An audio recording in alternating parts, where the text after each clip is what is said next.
The One Who Knocks by Dntazemebr0. Alright, let me tell you a story about a man who Halloween comes not once a year, but every day. For the sake of privacy, we'll call him, Dntazemebr0. Yeah, they'll never get that one. Well, rumor has it, Dntazemebr0 was a peculiar baby.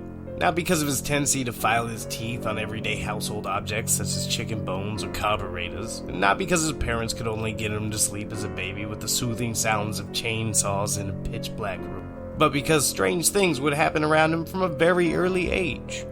The lovely, caring Dntazemebr0 family lost all three of their cats when Mo was just 3 years old. Any pets that they would adopt to try and replace them would disappear all the same, with nothing but tufts of hair in Mo's bed to remind them of their lost furry friends. No one ever could figure out where they went.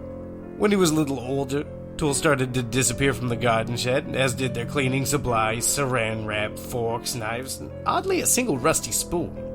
By his teenage and early adult years, he didn't have a lot of friends. Maybe because he smelled like your 90-year-old grandmother with a hint of burnt hair. Or maybe because when they asked any questions about his hobbies, he would just grin and give an unnerving smile.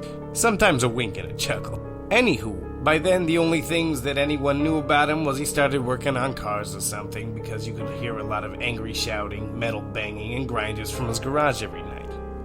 Well, word has it, he now works for the Duke to, help with some of the more difficult customers. I hear one time someone got the Duke drunk. God, could you imagine that hangover?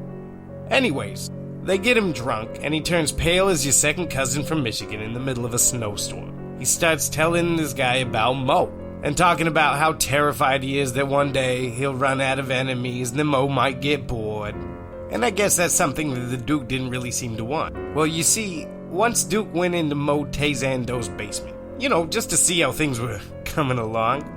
Well, they say, the guy from the bar who hasn't been seen since. Don't worry, I'm sure he's fine. Anyways, they say after walking in and tripping over Mo's bone saw, and getting berated for being the third imbecile that week that's knocked over his bone saw, the Duke found an unreasonable amount of trout, chainsaws, whips, and buckets of what we're gonna assume was paint. A drain with an always-on garbage disposal in the middle of the floor, several Iron Maidens complete with moaning people sound effects, and a real, lifelike, dummy all gored up, hanging from the hook against a wall like a horrifying tapestry of pain. Where was I?